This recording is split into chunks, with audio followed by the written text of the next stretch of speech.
Students, page number 141 में देख लीजिए आप लोग। यहाँ पर पूछा गया है एरिया निकालने के लिए स्क्वायर्स को ही क्यों यूज किए जाते हैं, दूसरे शेप क्यों नहीं, सर्कल क्यों नहीं। तो देखिए, सर्कल्स हो तो बीच में गैप रह जाते हैं। अगर गैप रह जाएंगे मीन्स पूरा सरफेस को कवर नहीं कर रहे हैं। अगर पूरा सरफेस को कवर नहीं कर रहे हैं मीन्स सही मेजरमेंट नहीं निकलेंगे।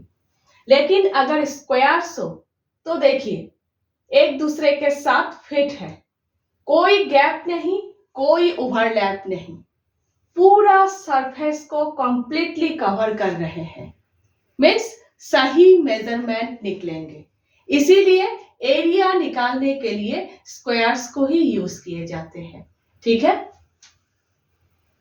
Area is generally measured using squares because they cover surface neatly and make measurement easy and uniform. ठीक है। आप लोगों के बुक में नेक्स्ट बताया गया है कि अलग अलग शेप को यूज करके आप लोग एरिया निकालो, ट्रायंगल हो, रेक्टेंगल हो, कोई भी हो। ठीक है। नेक्स्ट कुछ पॉइंट्स आप लोगों को लिखने के लिए बोला गया है। एरिया निकालने के लिए स्क्वायर ही बेस्ट शेप क्यों है, इसके ऊपर बेस करके कुछ पॉइंट्स आप लोगों को लिखने के लिए बोला गया है। मैंने यहाँ पर 5 पॉइंट्स लिखा है, लेकिन आप लोगों को सिर्फ 2 या फिर 3 पॉइंट्स ही लिखने के लिए दिए जाएंगे। ठीक है। तो सबसे पहले देख लीजिए आप लोग, स्क्वायर है, ऑल साइड्स इक्वल है, 1 स्क्वायर को हम लोग 1 यूनिट लेते हैं, मीन्स हर यूनिट इक्वल साइज के होंगे, है ना। तो ये फर्स्ट पॉइंट है। 1 all sides of a square are equal, so each unit has the same size. ठीक है। नेक्स्ट देखिए, स्क्वायर के हर एंगल 90 डिग्री है। आप लोगों को पता है स्क्वायर के हर एंगल 90 डिग्री है। 90 डिग्री होने की वजह से एक दूसरे के साथ फिट है, कोई ओवरलैप नहीं, कोई गैप नहीं। ठीक है। ये और एक पॉइंट है, all angles are 90 degree, so squares fit together without gaps और ओवरलैप्स। ठीक है। नेक्स्ट देखिए, पूरा सरफेस को कंप्लीटली कवर कर रहे हैं, ये और एक पॉइंट है। 3 squares can cover a surface completely and accurately. ठीक है। नेक्स्ट देखिए, स्क्वायर को काउंट करना इजी है, इसीलिए एरिया कैलकुलेशन भी सिंपल है। ठीक है। Counting squares is easy, so area calculation is simple. ठीक है।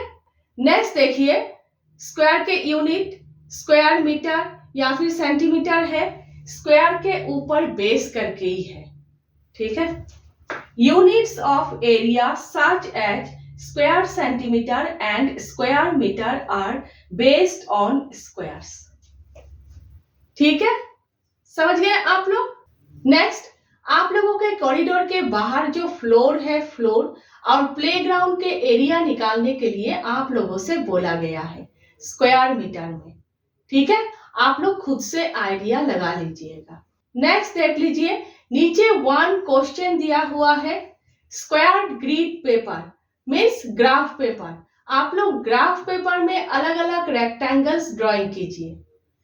लेंथ और विड्थ होल नंबर ही होना चाहिए और इस तरह से ड्राइंग करना है कि सभी रेक्टेंगल्स के एरिया 24 ही हो।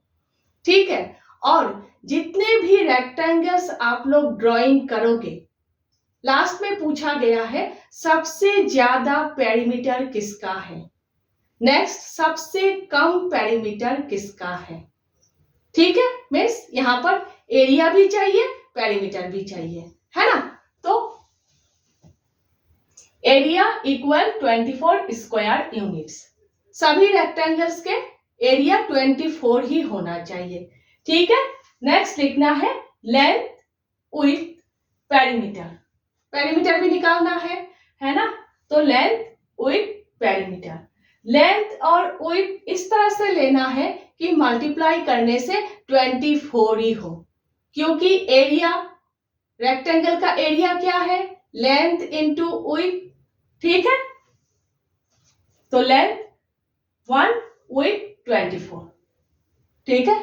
सबसे पहले ये दोनों वैल्यूज मैंने लिया है। तो पेरीमीटर निकालेंगे तो perimeter 2 into length plus breadth, 2 into length के प्लेस पर 1 प्लस ब्रेथ के प्लेस पर 24, ठीक है। 1 प्लस 24 25 है, 25 इंटू 2 50 है, इक्वल 50, ठीक है। इसी तरह से वैल्यूज लेना है कि मल्टीप्लाई करने से 24 ही हो। तो 2 और 12, लेंथ 2 विड्थ 12, पेरीमीटर निकालिए 2 इंटू लेंथ 2 प्लस विड्थ 12, तो 2 प्लस 12 14, 14 इंटू 2 28, इक्वल 28। नेक्स्ट 3 और 8 मल्टीप्लाई करने से 24 है, ठीक है, मीन्स एरिया 24 है। पेरीमीटर निकालिए 2 into length 3 plus width 8, 3 plus 8 11 है, 11 इंटू 2 22, इक्वल 22। नेक्स्ट 4 और 6, ठीक है, मल्टीप्लाई करोगे तो 24 है, ठीक है। पेरीमीटर निकालिए 2 into length 4 plus width 6, 4 plus 6 10 है, 10 इंटू 2 20, इक्वल 20, ठीक है। अब देखिए यहाँ पर सभी लेंथ और विड्थ मल्टीप्लाई करने से 24 है।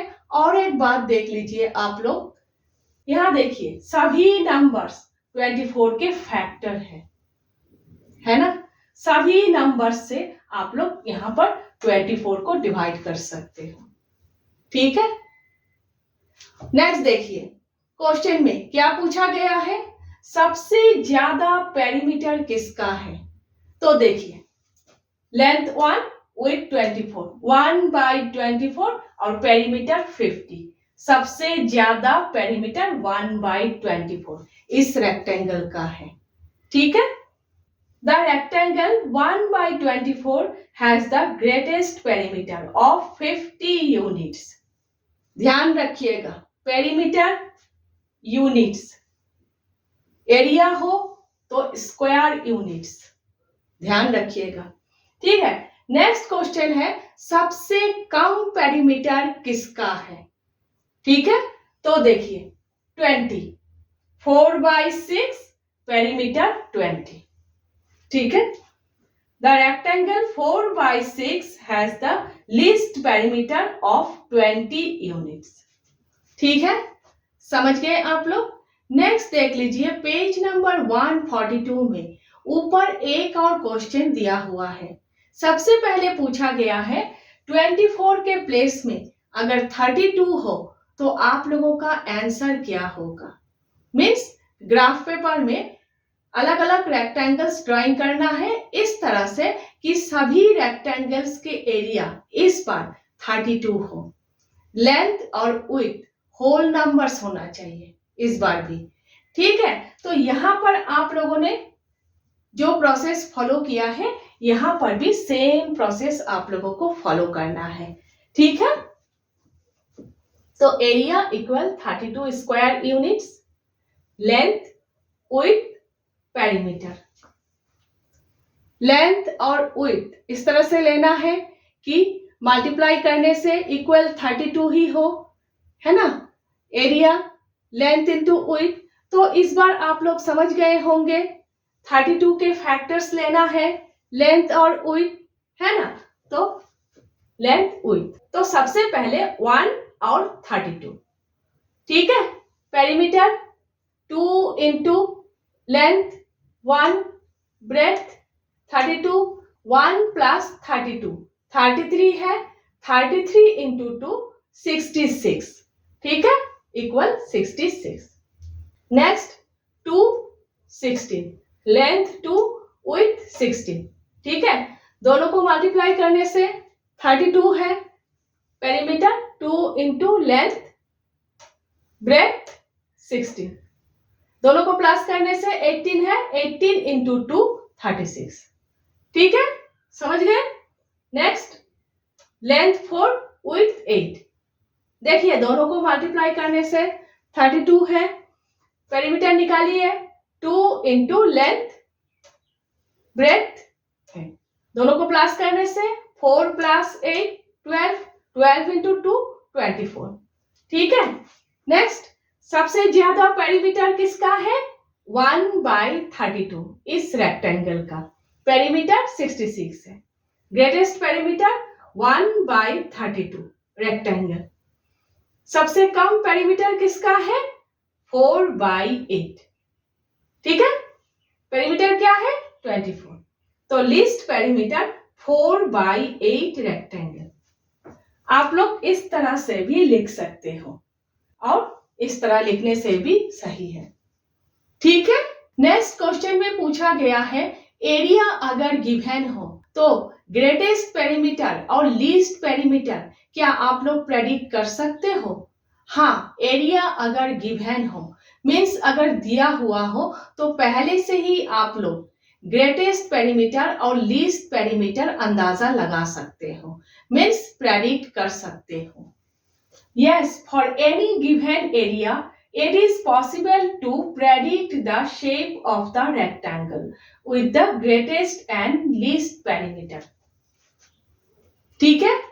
अब देखिए ग्रेटेस्ट पेरीमीटर, इस टाइप का रेक्टेंगल हो, थिनेस्ट रेक्टेंगल, तो पेरीमीटर बहुत ज्यादा होते हैं और इस टाइप के रेक्टेंगल के लिए लेंथ और विड्थ का डिफरेंस बहुत ज्यादा होना जरूरी है, तभी इस टाइप का रेक्टेंगल बनेंगे, तभी पेरीमीटर बहुत ज्यादा होगा। ठीक है। The longest and thinnest rectangle has the greatest perimeter. For example rectangles of dimensions 1/24 और 1/32। याद रखिएगा। ठीक है। Next, least perimeter.